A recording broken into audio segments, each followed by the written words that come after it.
at my talk so you can see it later and later and later. Right, we're good? Here, run. So first of all, congrats, you guys are all here, and you guys are the exception. Okay, you guys are here after school, God forbid, doing extra work. What that means to me is that you guys are serious somewhat about healthcare. Healthcare, as Esther knows, is important because I treat patients every day. I'm a chiropractor. As a chiropractor, what I do is, as you just saw, adjust people all day long. Sometimes 60, 70, 80 people a day, okay, with my partner. My job is before that, and way before that, is to make sure when I adjust someone, it's not risky. What's the biggest fear about seeing a chiropractor? Getting paralyzed, right? Stroked out, killed, head taken off. It doesn't happen. Sorry, it's not that exciting. Okay? Like shark attacks. Someone could die or not die. That doesn't happen in my office. What I do initially is take an x-ray first. So we go over the x-rays and see exactly what the problem is and diagnose it that way before we even touch the person. So we want to make it safe as possible. That's the plan. The way I do that, I'll go in a minute about the talk overall, and listen to them first, do the examination, the x-rays, and then the adjustments so they understand exactly why they're there, what the cause of the problem can be in their spine as a chiropractor. Okay? As a chiropractor, what I do is look at their spine. I'm a neuromusculoskeletal specialist to see exactly what their spine is different than normal. The spine can lock itself up, causing nerve pressure, causing pain down the arm, causing headaches, causing problems down the leg. Okay, so I want to look for those problems and trace it back to the spine if I need to, if I can, or something else. People come out, so we take the x-rays, do the examination, they have a broken bone. Okay, they have sometimes cancer, other diseases. So as a chiropractor, such as, and even a medical doctor, orthopedist, or osteopath, is we have to be able to diagnose problems outside of our own degree, our specialty. I am liable, by the state of California, to get people to understand that if they come to me, I'm liable if they have cancer and I don't catch that.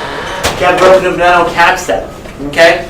I have malpractice insurance to cover me, which we don't use for some reason. Okay, it's not that exciting sometimes, not that risky. Who has the highest malpractice insurance, you think? You know what malpractice insurance is? Yeah. You see a lot of blank faces. Okay, what it does is like auto insurance.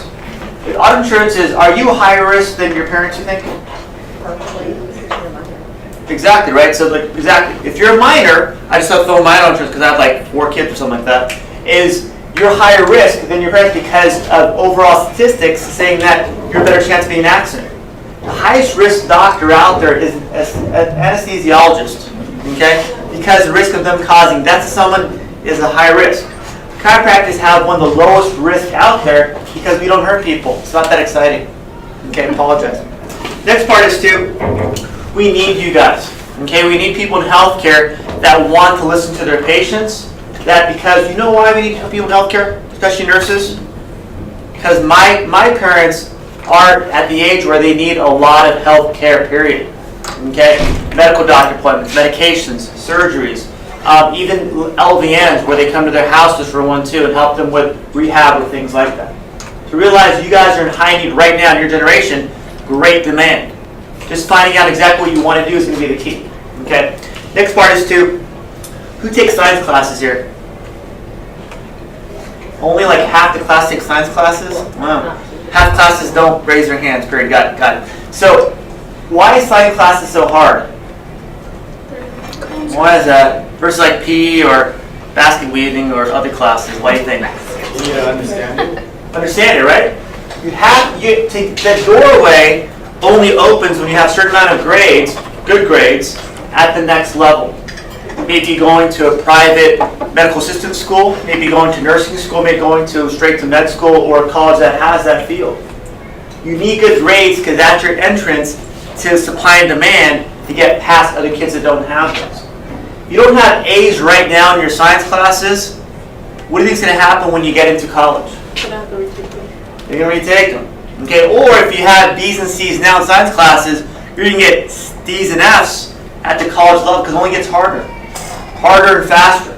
The teachers don't care there. Okay, their job is to teach and do research. So if you get a bad grade, they're going to go, sorry, see you next semester. You have to focus and find a way that works for you now to get A's and maybe high B's in your classes, especially sciences. Those are your prerequisites to get into a biology, a science, a chemistry, organic chemistry, medical field, profession, and college level.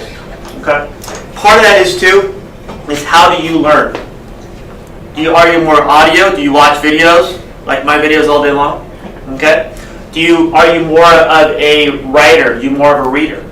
Okay. How do you learn? Everyone's different. There is no right answer, but can you find the way that you learn the best to make your life easier so it gets back in here? My generation, we didn't have iPads or anything in our schools. We didn't have laptops. What I have? Paper and pen. Paper and pen. Sad. We had to do this all day long and write down. Okay, get hand cramps all day. Okay, but that's how I learned all the way through elementary school, high school, and college, and post-grad. So that's how I learn still now. The way you learn as a kid, for example, even before you are now, is how your body learns to transmit and understand information. When you focus on that, whatever works for you, that's how you get that from paper or from audio, whatever it is, to your brain so you understand it, and then regurgitate if you need to, or recalculate and apply it to whatever field you need to do. Any questions about that?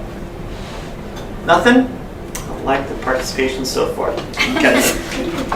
Do you care? This is one of my biggest topics I talk when I talk different groups or fields or kids, maybe college kids, high school kids, ROP, school, whatever it is too, is what I mean by do you care?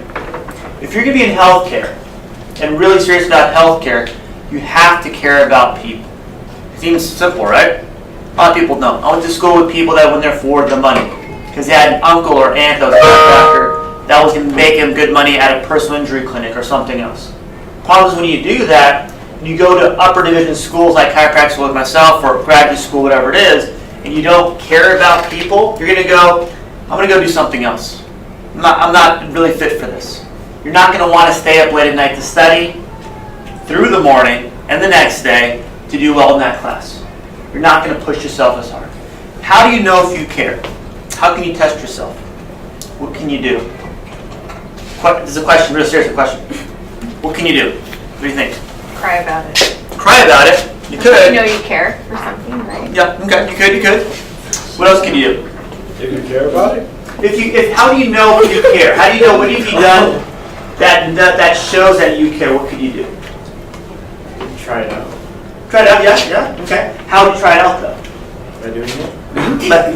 Yes, go in a circle the whole time, go in a circle. Yes. By like volunteering and like participating in like events or like going to like a local like nursing home. Good, yes, I think you have my agenda already lined up in your head. Okay.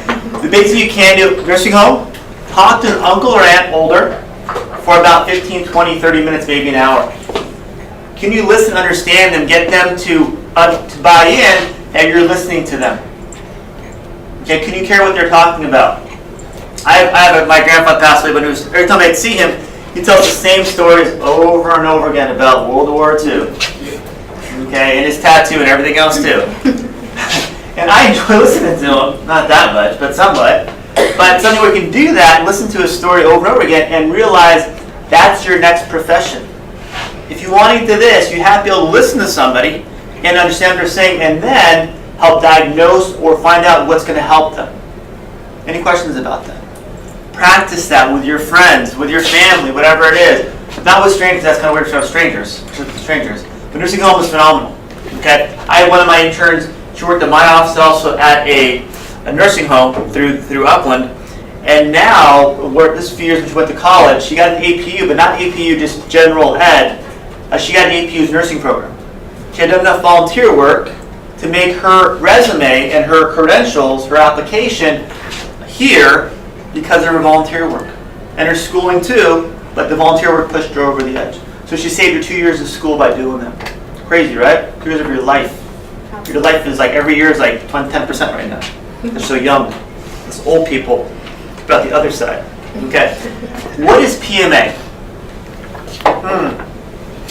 What does PMA stand for? What's your attitude like? Is it positive or negative? When you talk to people, when people talk to you, how do you respond to them? When you have someone coming to you in healthcare, they're coming to you not because I'm not the best day of my life, I have a problem going on. Okay, I have a medical problem, psychological problem, something going on in my life where I'm my body or myself, my mind stressed. If you go, yeah, so am I. I'm a bad day too. I'm like, why am I talking to you? You're not helping me. Okay? My job, my office, I don't care how bad my day might be, I gotta have that. I have to walk around with my patient. Hey, how are you doing? With that positive perception that it's a good day for me already. Back of my card says, if it's not the best day of your life, why not pretend? It's all about perception. When you walk into the room with a patient, nurses are phenomenal at this usually, is how can I help you today? What's going on? Versus, what's going on with you? Right? I'm like, I get through the phone, I'm like, on the phone, I'm like, am I bothering you by calling your service? So when you have that better attitude, people go, wow, and they want to gravitate toward that. Okay, there's something called like attracts like. You ever heard that before? When you're positive, people want to get to that point. Okay? Realize someone's negative, they may need a little bit of an edge, a little nudge to get them to your point for one too. So you have to be sympathetic with what they're going through also. So you may want them up here and go, hey, I need to get you to this point, but I'm sorry you're feeling that. Sorry that's not a good thing in your life right now. Okay, let's figure out how to help you. They go, okay. Even if I can't help someone in my office, I want them leaving feeling good. Even if I can't, you know what? No problem, that's not my chiropractic field, but let's do this, and this. I'm going to refer you to this person over here. Have them call me when you have questions about this, and this. Plus, I want to give them a little bit of a joke or something. We've talked about whatever the exam was about the patient, so you leave with a smile on their face. If you can get someone, if you're in healthcare, you get someone to feel a little bit better when you leave your office or your exam room or your treatment room, that's all the hope is sometimes. That's all I'm looking for. And again, we're seeing 60, 70, 80 people a day. That's not going to happen for everyone, but that's my goal with everybody. What I can do. Okay. Any questions so far? We can talk about that. Also, too, we talked a second ago about why is internship so important in volunteering. Why is that, you think? Why is internship so important? Internships, volunteering, things like that. Like what you're doing right now. Exactly. Why is it? Yes? Well, if you don't have any experience, how would you ever know what it feels like on the other end of it? And so many people don't realize that. Without the experience of being in a room, what you want to do, maybe a nurse's position for one, or a medical assistant, chiropractor, wherever it is, even ER, you have no idea what's going to make you feel when you get in there. How many people have gone through healthcare, a lot, that don't know that they've just done books, in healthcare, and also they go, you know what, it's not what I want to do. The problem with that is that now you're $100,000 in debt, you wasted 4 to 6 to 7, 8 years of your life, and now you have to do something else? That seems more stressful than spending an hour a week at an office volunteering someone that you would know or not know, just going in there and doing something. Right now, I have an intern from University of Laverne that comes in once a week just to get some experience. She's a freshman there. She says, I just want to know if this is going to work for me or not in healthcare. Get that in. It's uncomfortable, right? Okay, it's uncomfortable. Good, congratulations. Okay, you want to be uncomfortable to grow. That's all it comes down to. Who works out here? Who goes to the gym? Okay, when you go to the gym, do you go and walk in and go, I'm not going to sweat today. I don't want to feel any stress at all. I want no pain. I want no breathing. I want breathing to stay right here the whole time. No, right? The point is that maybe you want to push your body to actually feel something, to feel different. I don't care what it is, but can you feel that uncomfortableness and make that your new normal? Then go for make that your new normal. Keep going with that. It becomes comfortable with you over time. All right? Also, who are mentors in your life? How does mentorship work? What is it? Having like a sort of like a better influence on the person. Mm-hmm. Someone that has sometimes the experience in the field you want, maybe a general field. Okay, can I pick your brain? You've done this before. You've been in this field before.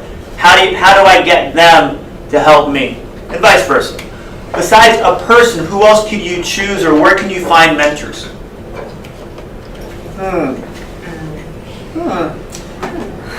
Is there something called YouTube?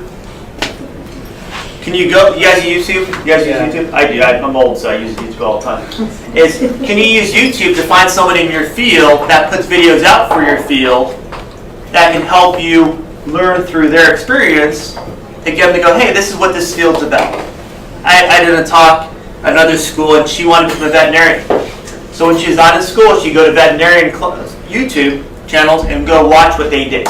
How they did surgery, how they treated people in the field, how they treated people in the hospital. There's so many things out there you can do, and because there's so much more access for you guys than my generation, where just paper, pen, and books, get out there and figure out what you want to do, and search that. Find out that works for you. Okay, you have a lot of resources I didn't have when I was a kid. Tube TV, black and white TV back then, sad. Okay. Let's shoot this. Let's do the second video for a little break from my talk today. Is it on? Well, the biggest thing with just watching that Mars adjustment too, you don't know what's going to happen the first time. Okay, because I've been in practice for about 15 years now. There's no way to know. When you adjust someone's neck for the first time, they can laugh, they can cry, they can speak in tongues, they can have Tourette's, they can do what Mars did. You realize Mars is tall as a door, he's as wide as a door. He's actually an actor in Hollywood.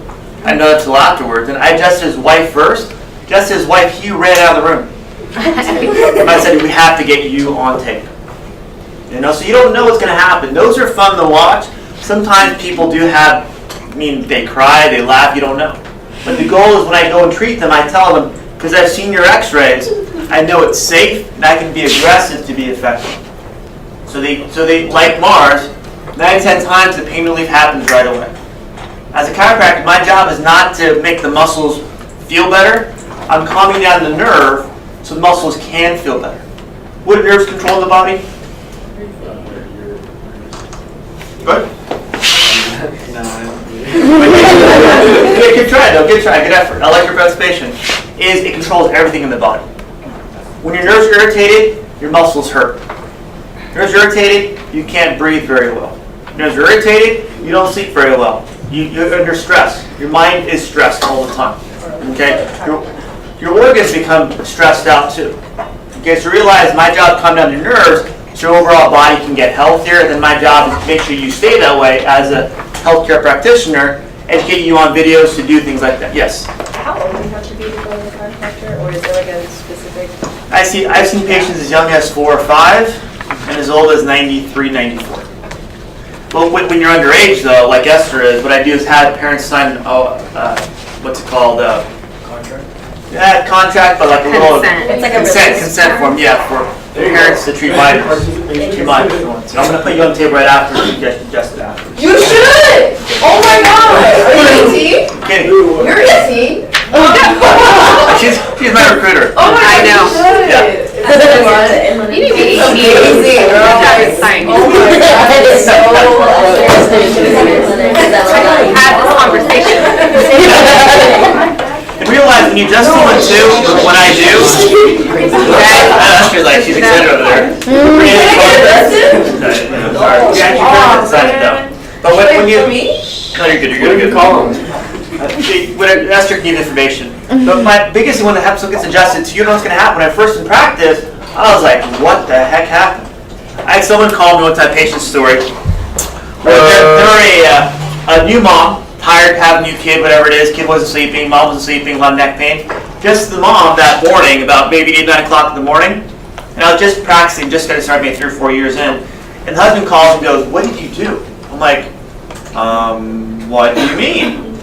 So I wait for him to answer. My wife's not waking up. I'm like, oh no, what the heck happened? Basically what happened was she was so tired from not sleeping for a few days, she basically just wanted to sleep. Her body had finally relaxed to sleep. So I walked in, I'm like, is she breathing? Yes. You try to wake her up, does she get upset with you? Yes. So let her sleep. He's like, oh, okay, bye. You don't know until you ask the questions, what's going on. Okay. I have so many stories, it's too great. Okay. What we talked about too in my other classes and the biggest thing when I do my talks with other professionals, healthcare professionals, is when you're healthcare, what's the most important thing you do when you're with a patient? What's the most important thing you do when you're with a patient? Safety. Safety is one, yes. Good. What else? That's number like 3 or 4. Good. Not 5. What else? Introduction. Good. Introduction, right? Yeah, good. That is probably number 1 overall. What's the most important you should do when you're with a patient, though, when they're talking to you? Listen, right? You have to listen. Do you realize how many people I do my talks at senior homes and workshops to in the public, general public? How many patients and how many people in general tell their doctor does not listen to them?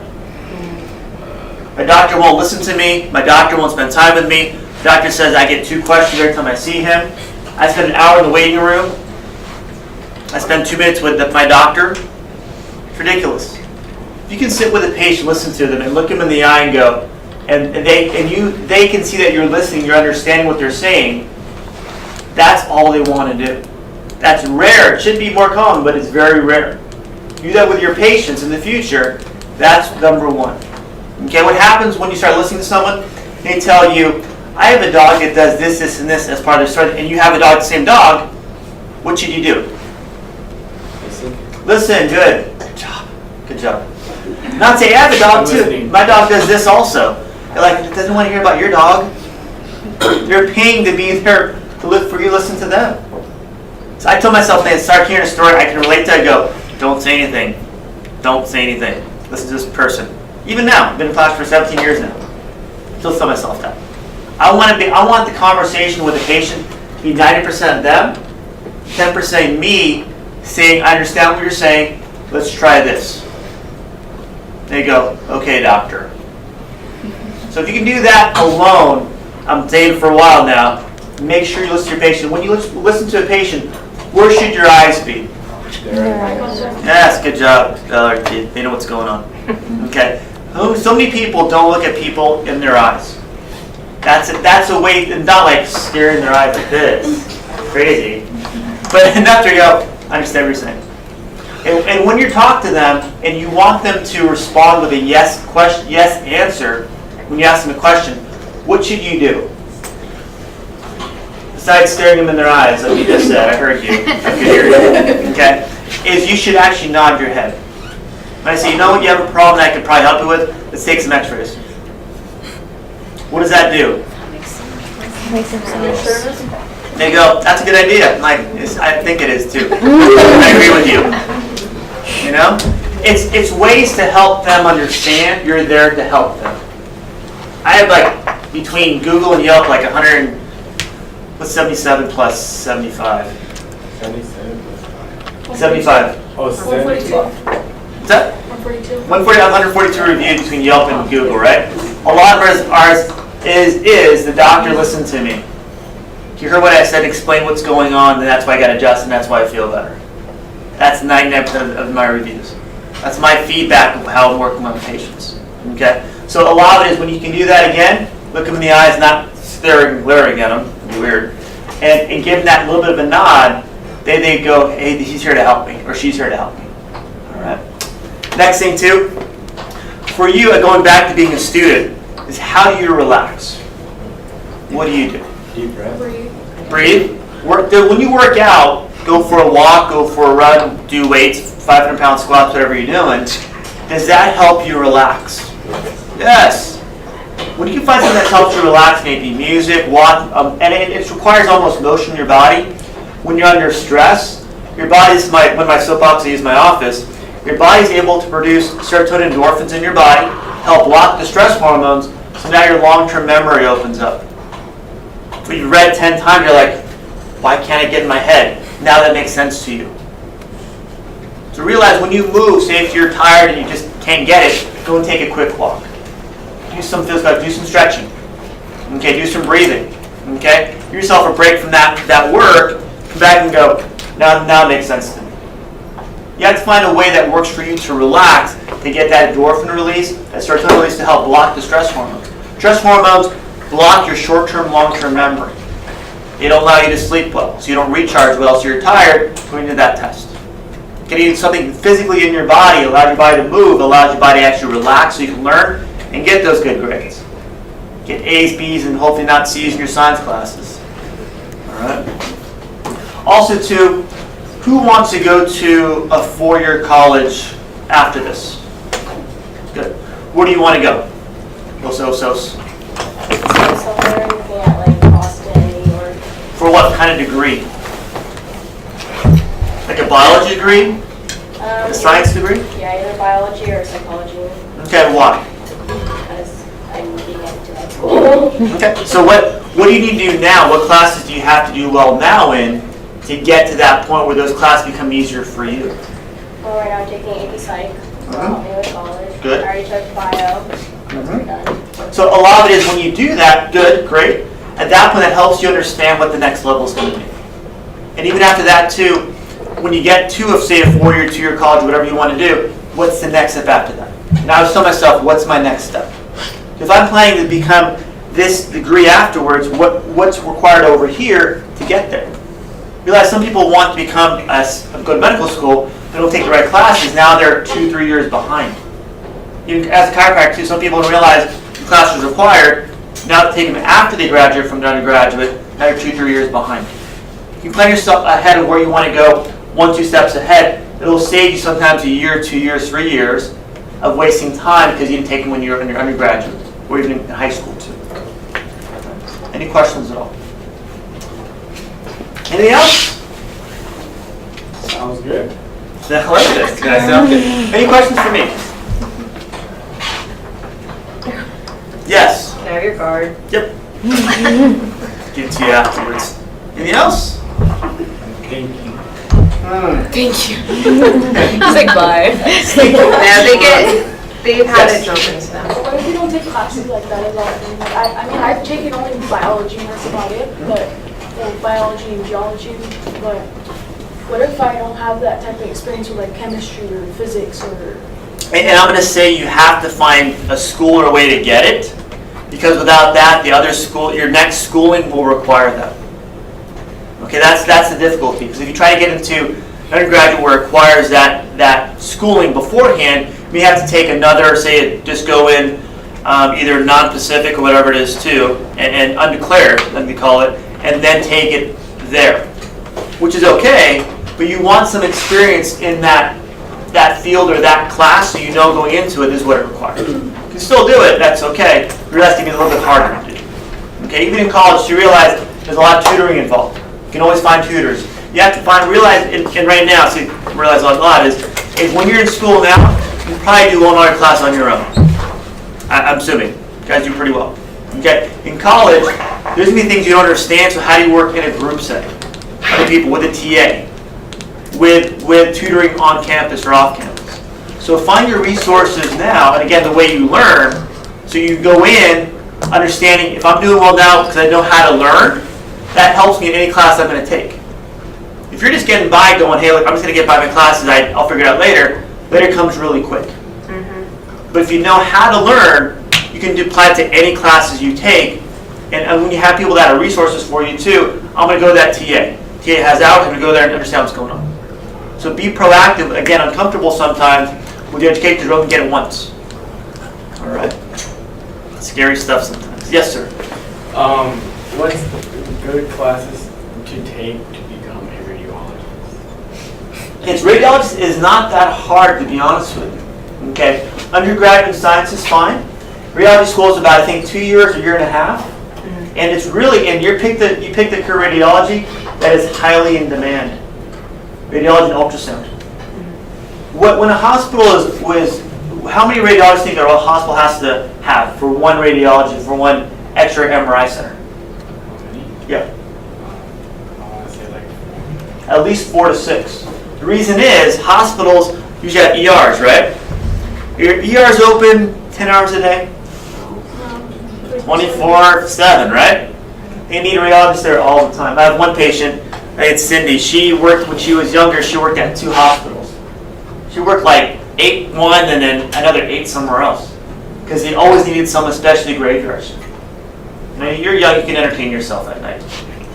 Okay? But after you get your undergraduate, even when you're undergraduate too, radiology is very, I want to say easy, but it's a very quick schooling. At that point, you're a technician, and you're not supposed to interpret that. You're just a technician, what's going on. Okay, if you want to read MRIs or X-rays, that's different schooling, which is fine. At that point, you're more of a DAC bar, or that's what the chiropractors call them, where that requires a little bit more. But within 2-3 years, even after undergraduate, you will get there. But if there's schools, I think, in Orange County that have that, I would go to those schools online. When you go online, they'll tell you exactly what they require. And you take that in undergraduate, and at that point, you'll be done. You can even just not even graduate undergraduate with a full bachelor's of science or arts and go to radiology school if that's what you want to do. But I would research a school now what they require to become a radiologist.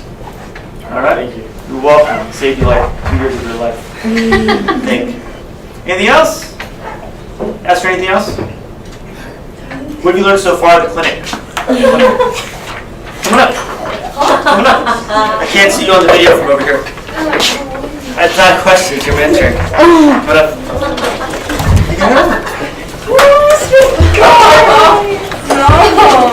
Hurry up. The video's ready. Missing class time. The reason I call Esther up, I want to make her, over here, so I can see you. I can't see you. The video's over here. I heard she likes my clinic for some reason. But when you're in healthcare, okay, you have to be able to talk to people. This is where you want to be comfortable, right? To get comfortable. When I was in high school and college, even in chiropractic school, I was very quiet. I would never do this. It took me time and time to do videos, become someone who can talk in front of people. Over here, right here. On camera.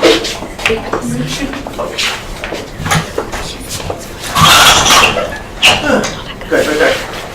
Good. So what do you like? What do you like about working at Chiropractic, my clinic? I can't hear you. You talk louder. It's interesting.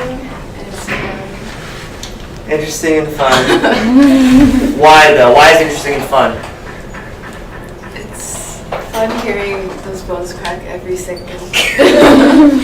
What was the one patient you talked about earlier? That was your experience, like the wow, how that works, like Mars's adjustment. So like this patient came in and Louder, I can't hear you in the back. it was her first time getting adjusted, and she didn't have any experience or knowledge about chiropractic. She speak English. Yeah, she didn't speak English. Taiwanese?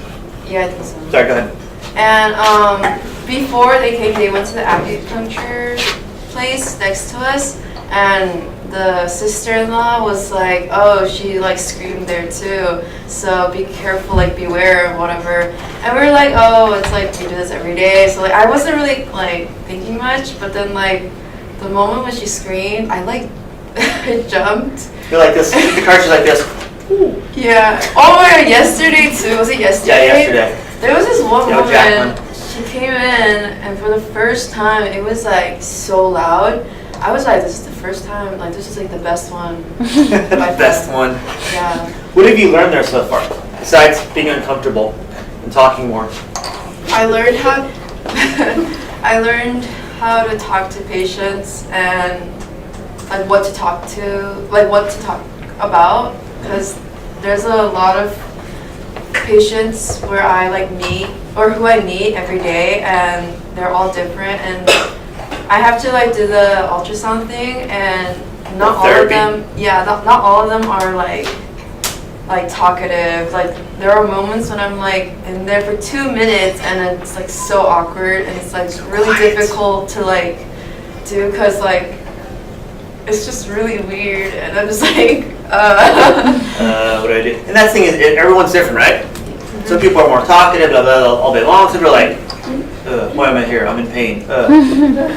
Okay, so everyone's different. So you have to be able to adapt to that and go, how's your day? They go, good. I'm like, well, good for you. Don't say that. But it's like, okay, great. But being that positive, like she is so positive and so outgoing, so you can tell, is how do you help patients feel comfortable, right? And she does a good job listening to them, does good therapy. So thank you for all your help. What were you taught there? What do you do there? What are you taught there? And go in front of the camera. You're gonna hit me? She said that you're gonna use like a neck thing. Oh yeah, I like them just neck. Okay. So go ahead. What's your question? What were you taught there? What do you do there? What were you taught there? What was I taught to do? Yes. So far, I've been taught how to file like patients' charts and how to take calls. I've learned how to talk to people about certain things and what not to talk to them about. I learned how to set up exam rooms for like the x-rays. I learned that there are some things that are sensitive to like ask them about, I think. Because there are some things that like they don't really want to talk about. Especially like if they have like a traumatic experience, like an accident, which I don't want to go in with him for the first time for the consult because it's like too personal. But mainly just how to talk to them, I guess, because there's not really like an open wound for me to do. It's just like interact with them and get comfortable and trust you. Well, the therapy room too, right? With the ice packs and bringing it back and forth. She brings you out, so I'll finish the patient with her in the room. She'll shadow me. Okay, let's do therapy with Sarah, and then we'll put on the table with the ice pack on her neck and low back. So I leave the room, and she takes care of everything else. So leave the door open, whatever it is, but she's on her own with the patient. She has that 2 minutes of therapy, and then walking back with them, putting them on ice pack. That time to interact or not interact, based on what the patient wants to do. Oh, you need good memory too. Why good memory? Because you say, the specific amount of like ice packs that I need to give the patients, and like the first time I was like, You're like, wait, what did he say? What was that? Yeah, and I was, because like, I talk fast, I run. Yeah, he talks really fast. And I sometimes had to ask London. Yeah, it's gonna happen. Yeah, so like, it depends for him. Now, when we're busy, we have 3 rooms waiting, people waiting in front, people in the back. So, okay, actually, let's do ultrasound low back, and let's do ice pack neck low back, and also let's do 4 minutes on the table. 4 minutes level as the table. And I'm out of there. I leave. I don't even ask her. Do you remember that? No, I just go. So, and initially, it's something to where you learn what pace the office is at, and you get to that pace. So when she first came in, she's like, "What the heck is going on here?" So then she went from being 50 miles an hour to 60, 70, 80, now she's 100 miles an hour. But it took time to get there. And learning that, okay, we need to, by taking the chart with you with the patient versus going to the front and then coming back, you're saving yourself 10 seconds, but you're allowing the flow of the rooms to go faster and faster. The last Wednesday, we saw like 60 people in the afternoon, saw about 40 people in 3 to 4 hours. We just ran. And you kept it going too. Between you and London, just like, we're ready to go next, bum, bum, bum, so I want to come out of the room, we're ready to go I don't next. think I got the chance to sit down that whole day. No, we just Was it run. Monday? Wednesday. Yesterday? This week or last week? Are we talking about last week? It was Tuesday was crazy, but also last Wednesday was crazy too. We saw like 60 people. Yeah, I didn't get the chance to sit. And one thing too, what I do with the patients, which is kind of my thing, if I've seen them for like a week or 2 weeks or 3 weeks, I remember they went on a cruise with their cousin Sarah, and their dog, say Johnny, stayed with their other brother. So how'd your cruise go? So that just comes out of my head. So knowing something about that person and their life outside the office helps them understand you're listening to them. And as she's probably when she shadows too, understand that when you're listening to them, you catch that. So when you see them again, they go, how'd that trip go? How'd it go when your last doctor's appointment with your specialist? So you go, they're listening. I don't read charts. I look at charts. Charts, okay, their name, I got their name ready in my head. Would treat them good, done. You got to keep it up here when you're seeing people enough, so you know exactly where you're going all the time. All right. Anything else? There's one more thing, especially for Helio. There are times when there's there's a time when a patient comes in, they're very talkative. Like they talk about like this stuff on, and then there are times when you gotta know when to cut them off and be like, okay, you're all done. Just when the machine beeps, you just gotta go, But just you gotta learn when to stop and go out of the room, because they're gonna leave. They're gonna tough for like. They'll suck your energy out of your eyeballs. There was this one patient. I can't say his name. But Good job. Yeah, John Doe, got it. John Doe. No? First day, he like kept talking about his school, about his job, and like. It's not a therapy session, we gotta go. Mercy. And I thought about Rohini that day. But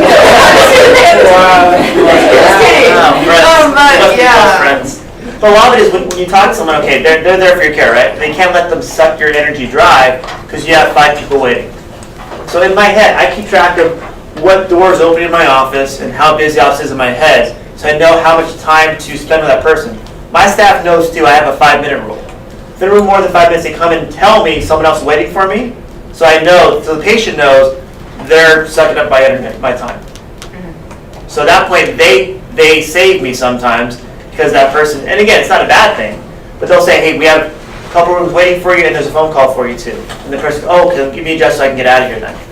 So you have to have backup system besides Esther because she's not very good at that. At that point, we keep things going the whole time. I'm not trying to be rude. No, you're good, you're good. That's the thing is, on the table, so you can't on the tables, and I'll cut that video off too, is because the tables, they can't see the people, the hallway, is tell them, oh, you want me to come over? So I gotta go. Have a good day, bye. Okay, but like they're just like engaged with me, and I'm just like, yeah. Yeah. Especially that guy, he was talking to me about his school, and I was like, I'm in school Tough. too, I'm sorry, but like I gotta go, but like he's just like on and on. Yeah. And like there were no patients that day too, and like God was just. That's sometimes what I do is close one of the doors when they're not too busy, so people think I'm in there. Huh? I close one of the doors, like the middle room, I close that door, so people think I'm inside that room. That's smart. I think so. I should. I have a big degree. What? I thought you just did that to show people that someone's in there. Like myself, that's what I just said. Thanks for watching. Yes. When you look at charts, Yes. what do you look for? Because you have to look at it quick, right? What do you look for and what makes it so good? When I look at charts, the charts are for us a way to keep track of patients for one, to has their name, their last treatment date, we've done last time with them, and also their injury point. I saw someone this week I haven't seen for about 4 years. So that person, because I've seen for 4 years, take the chart and go, hey, what's going on with their back? And the other part says their first problems for 1, 2. And I write, we're on the top, the kind of details of where the pain is, if it was numbness, if it was tingling, and also to what areas we adjusted. So in my head, my job from that puzzle is to, who is this person? Where are they in my head? So I can pull that file out and connect with that chart with the person. But sometimes they're coming in from an injury they had, say I've seen them in 4 years, that one person, they're coming in again for the same injury, but they had no problems before. So I want to go, okay, what's going on? So when I walk in the door, I don't think, say, for example, the wrong name, that would be bad, right? But also, I'm thinking about the wrong injury in my head. So I'm going to tell a person, hey, how you doing, Sam? What's going on right now? I seen when you were here last time, you had low back pain. The same thing or something else going on? And I ask them to, okay, if you had the same thing, plan A, the same thing, is the same type of injury? Or did something new happen? If it's a car accident or a work injury, I want to know that because it might be different for different paperwork too. Okay? If it's something where go to a different area, okay, let's figure out what the new area is. Because realize if I'm treating someone's low back, in question, treating someone's low back, but now they have a neck injury, at that point I may have to take a neck X-ray to treat their neck. So I want to make sure it's safe. So that chart is a good way to kind of dictate, if we don't see someone in a while, where they are right now. Different injury point, new exam, new X-rays, treat the new injury, or new location if it's the neck versus the low back. If it's the same place, do you treat it differently, or do you treat it the same way? Good question. What I normally do is treat it based on what they tell me what's going on. So if they tell me last time you had leg pain down the right side, it was about a 4 or 5 pain level wise, and it was tingling around the front of the leg too, and you had no trauma, it just happens ever so often, is that the same thing? They go, yes, I'll treat the same way. They tell me, yeah, I'm having leg pain, but now it's going to my foot, and I did fall about 3 weeks ago. I had a bad fall off my bike. So I'm going to go, okay, if you don't mind, we'll just take x-rays first, make sure it's not a new trauma, causing a new problem, so I can treat it to help you. So good question, yeah. Look at this guy. He's waking up over there. Yes, It's harder to deal with referrals or people that are outpatients from like, I guess, the hospital? Good question. You guys are warming up. Referrals are the best people to see because they come in knowing someone said we did a good job. They think we can help them also. That's the best thing. Out of all the patients every month to see between 40 and 50 new patients a month is about half, I want to do a little more, half are referrals. Family, friend, or coworker. So they come knowing, hey, you helped my buddy Johnny, can you help me with this problem also? Someone comes in through Yelp, Google, or a review site for one too, they're 50-50. Go. Sometimes they're like, hey, I saw a chiropractor over here, but I moved location, can you see me also? So I want to see in their head, do they like chiropractic? Have they seen someone before, or do they have a bad experience? I have people call me all the time going, this chiropractor I saw down the street hurt me, but can you help me? I'm like, I'm working it out of the hole here. Because they already had a bad experience, I want to make sure I give them a better experience by hopefully taking x-rays and kind of talk to them how to do something different. Good question. All right. That thing is you want to know where people are coming from to see you. So at that point, you know exactly what their mindset is coming in the door. Some people, like you saw the video too, they're scared to death about chiropractors. Their boyfriend or girlfriend sent them in. They're like, they forced me to come in. I got to see you now. I'm like, great. Let's see what we can do. And some people are like, hey, you know what? I got experience. I want to get adjusted. You got to help me too. Help my buddy. Great, easy. So you got to figure out where their mindset is coming to the door. Again, by listening, right? If you listen to your patients, they'll tell you through their personality and through the words they use how they're doing. Also, too, is terminology. You guys study terminology at all? Yeah. Is it called sciatica or sciatica? Sciatica. If someone tells you it's called sciatica, what do you tell them? Sciatica. You don't Just keep going. Good. Good. Most people do that. Like, you know what, buddy? You're totally wrong. That's not called sciatica. I wouldn't do that. Know what we were talking Thinking. about like a while ago? Yep, we were. So whatever term they use for their problem, you repeat that until later on when they're comfortable with you. Then you go, hey, by the way, it's usually called this word instead. If someone says I have pain where it causes sharpness and some other terminology, like I put that in my head, I go, let's go figure out what that means on the X-ray. So good. That's a good thing to remember. Anything else? Wait, do you actually help people like sciatica? I help people, yes. What's that? Yeah. I treat low back pain that causes. Sciatica is by definition a low back problem from your spine. Those nerves form one trunk and it branches off your leg. Because I wanted to get your card because I would probably want to refer my grandma because she has sciatica as well. Yeah, that's why actually a lot seniors are good to treat because they have so many health problems already sometimes. You want to help them one at a time, two at a time, and listen to them too. Yes, Deb. I personally have really, really bad migraines as well as like blurred vision Yes. most of the time. So would that be something that I should go to see a chiropractor? The reason why I would say is, Esther, jeez, is what I would say is get the examination, get the x-rays, if you have x-rays done, at that point figure out where the cause is. Okay, because you didn't do your workout, right? Yeah. Okay, so how do we work out the right way? That's just seen too, doing exercise and stretching to make your body looser so your body stays back here. Okay. I can't use this too much. Let's come back one more time. Let me show you one more thing. Wasn't a question. Wasn't a question.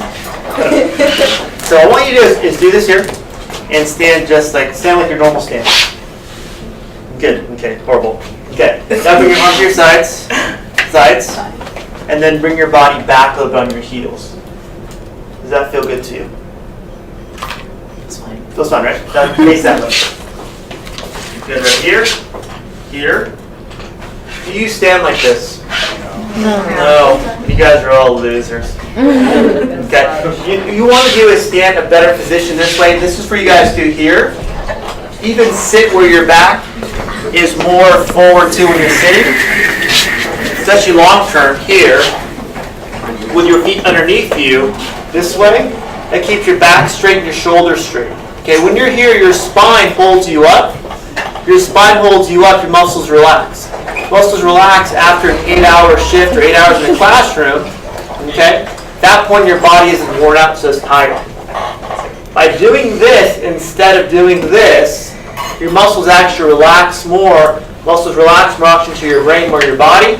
Your body gets worn out all day. Can you be efficient when you sit and stand so your body doesn't feel fatigued, worn out, and just exhausted all day? It can cause problems like headaches, sciatica, nerve pain, things like that, or back pain.